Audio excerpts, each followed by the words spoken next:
Hey everybody, Who's Your Jedi here with another review for you. This time I'm talking the Flash episode, The Last Temptation of Barry Allen, Part 1.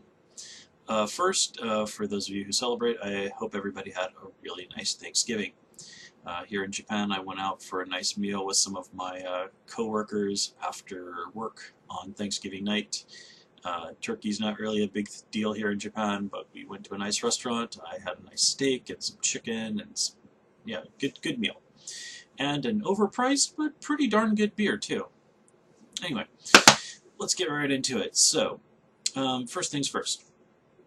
The subplot with Allegra and Iris is, I mean, it was certainly a solid one, and I kind of liked how Allegra did get that really nice character moment with her being the one to really get it through to Iris. Like, no, I understand you're upset, but you need to read this. You need to write this article. You know, what you do is important too. And kind of connecting her backstory to Iris's activities in season 1 was a nice touch. You know, I am impressed. They have done a nice job of really like Allegra is coming along as a fleshed out character, and I'm really pleased with that. Let's see what else.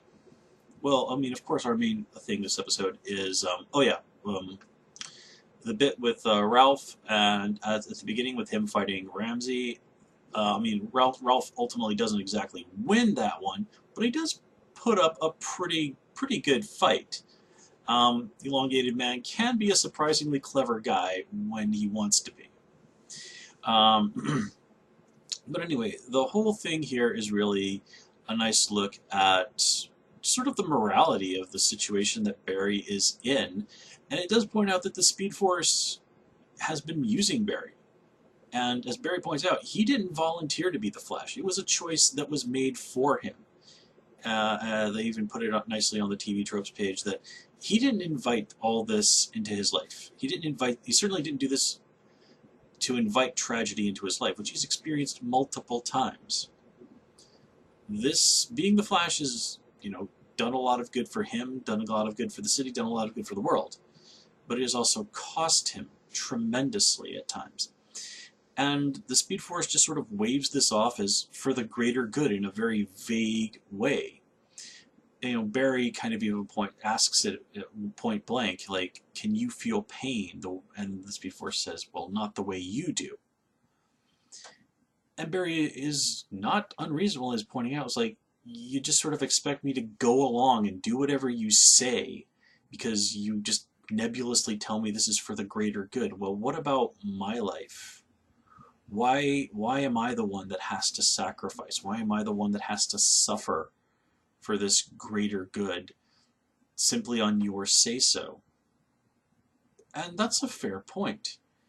You know, Barry, to really be the Flash, to really be the hero properly, this has to be his decision. He has to choose to do good of his own will, not because somebody is manipulating him or anything like that. It is the choice of his own free will to do these things, knowing that it might bring suffering into his life, that it might bring pain to him. But that's something that he is willing to do because it means he's willing to sacrifice himself because it means that the people he cares about will be able to continue to live. The world will continue to exist.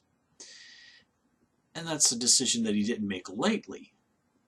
But here, again, the Speed Force is not exactly playing straight with him. I mean, it does even say Ramsey's offer was real. He can save you from this situation. It just kind of forgets to mention, but he'll basically, like, turn you into a mind-controlled zombie. So, you know, your personality will be sublimed, pushed down, whatever. Sublimated. Yeah, okay, that's probably what I was trying to say. Which, you know, you probably should have led with that. And, of course, that just sort of leads the whole thing into blowing up in the Speed Force's face. And you would really think that they would, the Speed Force would kind of have a better read of Barry's personality at this point. But, you know, there is quite a bit of crazy manipulation going on from Ramsey's side of the things, too. I mean, I really love that bit with, him seeing a battered Reverse Flash and Reverse Flash saying like, yeah, this is too much for even me to handle.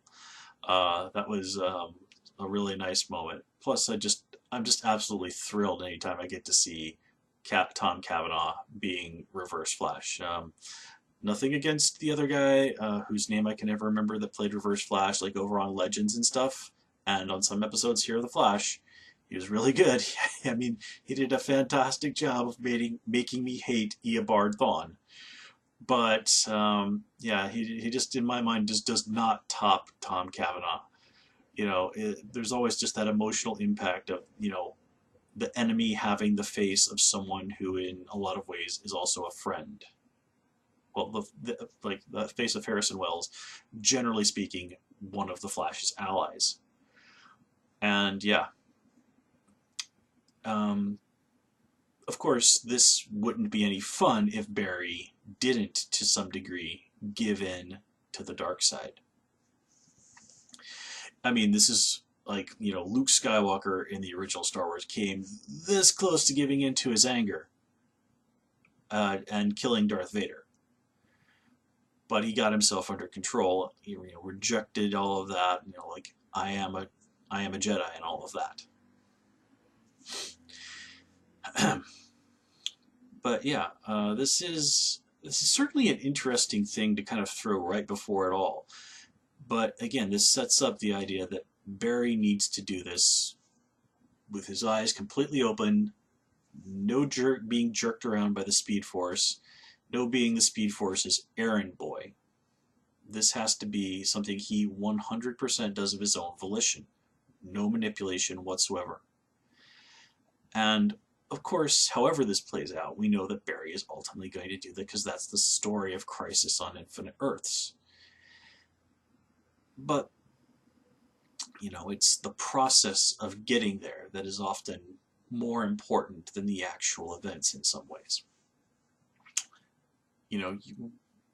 We have to make the real decisions in our lives of our own will.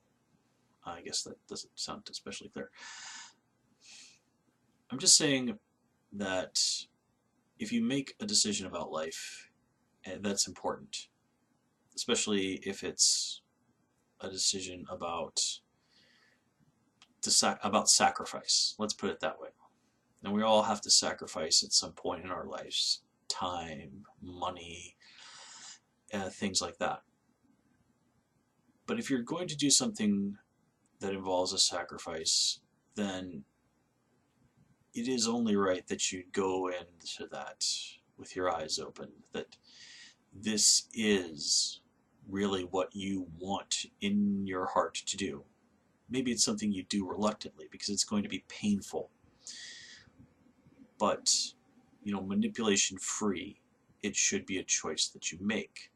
And especially that should be true in a situation where someone is being called upon to sacrifice their life for whatever reason. That is something that should never be done out of anything but pure and true free will. No manipulation, no guilt, no whatever. It should be because this is what the person wants. This is a choice that they are willing to make. And I'm impressed that the show really did take the time to take a step back and really make this clear that, yeah, Barry's not perfect. He has things that he wants. He has moments of selfishness. But he, like all good people, will take these moments of failure and rise above them to try to become a better person for them. Even the best of people sometimes give in to their selfish desires. But hopefully they and us more flawed people can learn from those things and inch just that ever little bit closer to nirvana, for lack of a better term, I suppose. Anyway, I think I've repeated myself ad nauseum. sufficiently, so I'm going to call it here, guys. Until next time, take care and have a good one.